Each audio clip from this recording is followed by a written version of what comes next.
And welcome back, ladies and gentlemen. You're watching Arnold Holiday News, the only news you'll ever need because you have no other choice. We got some interesting, but I could say predictable news coming from Capital Games headquarters, where they are shutting down their most recent game, which is basically they are trying to clone Galaxy Heroes. Like, hey, let's do it, but a little bit worse.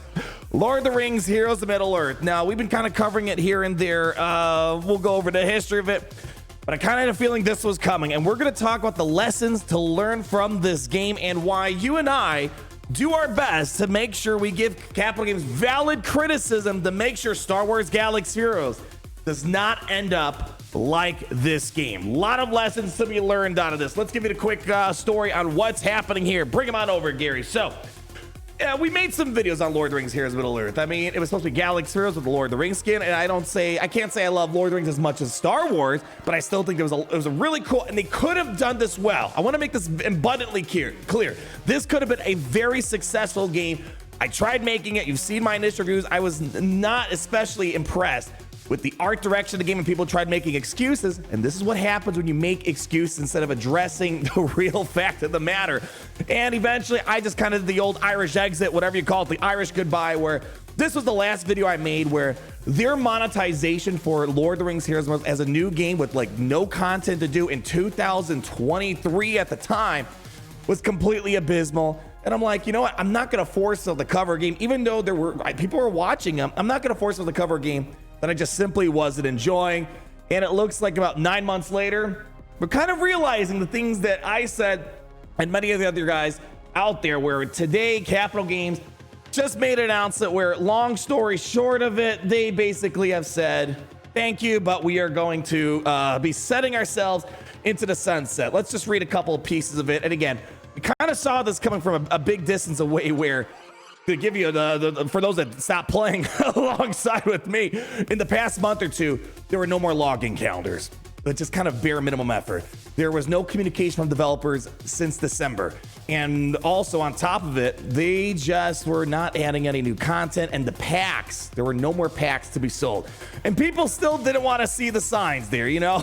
So, before we get too far into this, I want to make it clear that the reason why I'm reacting to this is because people are worried about Galaxy Heroes. I don't think Galaxy is in trouble, and it's really one thing only: the money. Honey, even though it's the same studio, Capital Games, it's the same type of game, I don't think Galaxy is falling down the same route, because it's doing everything that Heroes of Middle-earth isn't. We have communication, we have packs, we have content, and we have login calendars. So I think we're going to be fine. We'll go more into it, but here we go. Hello, Ring Bears. It's with a heavy heart that we inform you that we have made the difficult decision to sunset Lord of the Rings Heroes of Middle-earth on May 24, 2024. And then they're going to be shutting up in-app purchases, all that stuff. But they come down to, most importantly, we are thankful to you, the players, your tireless optimism, feedback. Although I got to say, it just seemed too Capital Games in nature. I think they got a little too cocky of Galaxy, and I don't believe they were actually listening to feedback here. And love has helped us make this game into what it became and improved us as developers. That is with sincere of gratitude that we say thank you for the time you spent with us. Now, I want to make it clear, you know, at studio, there's a variety of different levels of people there. You have all the executives, you have the directors of a variety of sorts, then you have the leads, and then you have the other designers, technical artists, the game designers on the bottom end of the spectrum here. It's unfortunately when something like this happens, it's usually coming from the top, the reason why the game led to the failure. So I want to make it clear, I'm sure there's a lot of developers that wanted to listen to the feedback that we provided, but unfortunately at the end of the day, it's the people higher up, and they're like, oh, we're just going to make this into Galaxy Heroes, but with worse graphics and more extreme monetization. And really, at the end of it all, it's just because of money. I was watching the money for a while, and I saw this coming months away.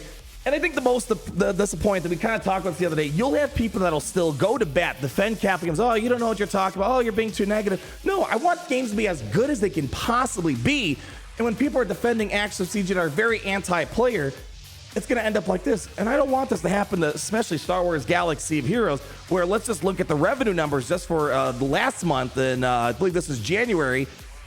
We have Heroes of Middle-earth for Android, $80,000. I mean, guys, when you consider, we'll go with iOS in a second, when you consider the licensing fees, Apple, Google fees, and then EA gets their cut, the employees get their cut, and all the other stuff in between, there's not much room for profit, if at all. There may have been no profit. When you look at the Apple side of things, Lord of the Rings Heroes of Middle-earth, $100,000, so $180,000 in total for January. And as you can see, I think we can see it here, they were trying to bring out their heavy hitters. They brought out Gandalf, Bilbo Baggins.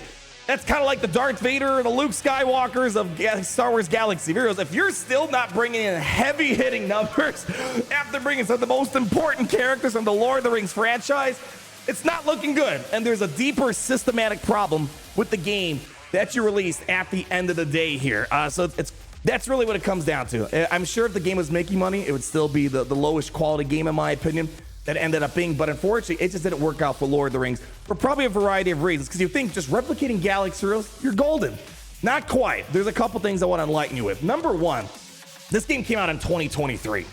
And somehow, it feels like this game was a noticeable downgrade. Let's pull up this here first. It looked like a noticeable downgrade from Star Wars Galaxy Heroes, from the art design, the sound design, and they even said they made improvements, and they were like maybe 2% improvements. And I think the most disappointing thing is especially when I provided feedback to other people, it was so easy for people to, fans of the game that were maybe a little too fanny, and some people at Capital Games, they were kind of giving, it looked like indirect comments saying that, we're just hate baiting. No, we're trying to provide honest feedback to get you the best possible game possible. And if you ignore the feedback, it's going to lead into a situation like this. I think the most disappointing thing is the game just did not look good, and it didn't have enough content for a 2023 game. Now, you might say, Galaxy Heroes didn't have a lot of content, but mobile gaming in 2015 is vastly different than now. I mean, I don't know how to explain that. When we look at the AAA genre, it's like, Galaxy Heroes was like, let's say a AAA game from like 2000. Comparing to 2024, games are vastly different, from graphics to content to all that other stuff in between. So you can't compare it to Galaxy Heroes, which mobile gaming has advanced substantially over the less than the past decade here, and it's only going to grow further and further and likely consume a bigger market share in the future on top of that. I mean, look at some of the competitive games of a similar genre where it's that fantasy medieval type look. This is King Arthur Legends Rise. I mean, this is what the game should have looked like. I think right here, all those people that came to look at your game, you only kind of get one chance to get those people. You get them in the game, and if it doesn't look good, you don't get them to come back. And I guess I'm one of those people. This is what they should have went with. Not this weird, low-quality art book style. And I know some people will say, maybe they didn't have a license for the image and likeness of the actors, which is fine. They went for the storybook appearance. I think that's another problem. Not many people know the storybook characters probably more than the movies. I think that's a different problem. But that doesn't mean you can't make the game look better. I mean, look at Marvel Strike Force. It still looks really darn good. An improvement over Galaxy of Heroes, and yet they don't use the image and likeness of the actual Marvel characters. So I think that's just another poor excuse for why they just couldn't make the game look better in 2023, now 2024. Here's another game. We have Dragonair Silent Gods. This is a video from MMO Byte that I just wanted to show you guys here. Another type of fantasy type of game here, medieval look or whatever. The game just looks vastly better. Again, 2023. The demands for gaming and the standard in general, not even demands, just the bare minimum standard, it's improved since 2015. And Lord of the Rings Heroes of Middle-earth is still stuck. It's more, I think, maybe a thing of the studio at Capital Games. They're stuck in a whole different era of mobile gaming, which we're just far away from at this point. I mean, look how absolutely gorgeous this game looks here. But I think there's other problems involved with the game. I mean, studio communication, how they receive feedback, the game's visual fidelity. Those are all, of course, important things here. And obviously the revenue is a thing. But here's the big problem. I played Galaxy Heroes. I played most of the hero collectors on the market. I played a little bit of Disney Sorcery, and I played Marvel Strike Force quite extensively, and a variety of other games in between, Raid Shadow Legends, all that stuff. I think the biggest thing that Heroes of Middle-earth really messed up on, and at the end of the day, the monetization and progression is absolutely abysmal. They were definitely taking a lot of inspiration from Marvel Strike Force, and they took the worst parts of Marvel Strike Force and Galaxy of Heroes. They took basically some of the worst progression grind of both games and put it together.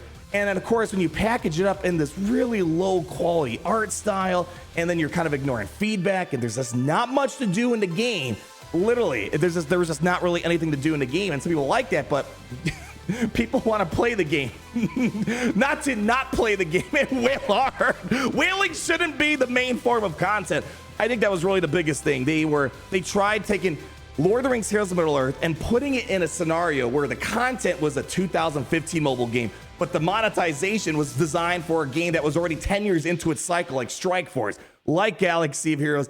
You can't do it like that. So I think really at the end of the day, the biggest disappointment is that the fans of Lord of the Rings, unfortunately, Capital Games failed you when it came to this game. They could have, again, made something absolutely fantastic. Maybe I'll give them a little bit of a bone here, maybe a line that they could maybe work off of. Maybe the Lord of the Rings franchise just isn't as powerful as Star Wars, potentially, and maybe that's why it's a failure. I don't want to believe that. I believe they went down the direction of something like this, I think it could have been a very successful game if the game just actually looked good and the content was actually enjoyable. So I refuse to believe that Lord of the Rings is just not as powerful a franchise. And another thing I want to put out there, you guys, just because Capital Games had success with Star Wars Galaxy Heroes doesn't mean necessarily their subsequent games are going to be success. I mean, most importantly, the studio that's here at Galaxy Heroes now in Capital Games, it's not the same people that started Lord of the Rings of Heroes of Middle-earth for the most part. The people that started Galaxy Heroes, the original brainchild, the people that designed the original content and the heart and soul of the game, they're long gone as far as I understand. So I think it really just goes to show, you know, without that heart and soul that originally made Galaxy Heroes, I don't think that they started off on the wrong foot for Lord of the Rings Heroes of Middle-earth. And it's just, again, it comes to upper management that people thought that this game was ready to see the light of day with where it was from an art perspective, the content perspective. So, you know, who knows? So I just want to make sure we end on the positive note. Of course, I love Star Wars Galaxy Heroes. And, you know, sometimes maybe it comes across that I'm being overly negative, and I don't think I am. I think I'm pretty fair with my feedback because I want the best games possible, not just for me as a Star Wars fan, but for you guys as well. You guys deserve the best possible. There are so many games out there nowadays, and just because you have a license on it, whether it's Lord of the Rings, Marvel, Star Wars, it doesn't mean you deserve to be successful instantly. Players still deserve the best game possible. And Lord of the Rings Heroes of Middle-earth unfortunately fell short in several regards, from the studio, probably the leadership, art direction, the monetization, and a lot of other stuff in between. But again, for those that play Star Wars Galaxy Heroes, I don't think that game's in trouble. That game is still making loads of money because I think the game is just, it's matured a lot nicer over the years. I think the game actually looks better. There's more content at this point. And I think that this might be like a secret psychological thing. But imagine coming from Strikeforce, from Galaxy Heroes, their main target audience, and you're used to all these characters and content, and you go back to 2015 type of mobile games of Galaxy Heroes. It's probably a downgrade. It's like you're driving a Porsche and Ferrari, and then like, all right, we're putting you back into Yugo. It's kind of a noticeable downgrade. That's why you kind of have to start somewhere around where Strikeforce Galaxy was now in terms of content, and then you build up from there. So Galaxy Heroes is fine. Just last month alone, when there's not really a lot going on, the game made $7 million, and that's not even including probably some of the online store purchases. So don't worry, I think we're fine over here. But again, we got to make sure we give Capital Games that feedback so we don't end up in this situation. And I think we're doing a decent job with it. Of course, Galaxy Heroes always has room to improve, but let's just make sure we don't fall below that threshold. All right, guys, that's going to wrap it up today for Arnold Holland's news. Again, it's disappointing. I want Lord of the Rings fans to have that fun experience that I'm having with Star Wars, and it just didn't work out. Who knows? Maybe someone else will pick up the torch and continue it for the next generation of mobile gaming in the right way possible. But until the next time we talk, leave that like, comment down below, subscribe so you're not missing a thing. And of course, always remember, although it might not be great in Middle-earth today, it's definitely great to be in the Empire today.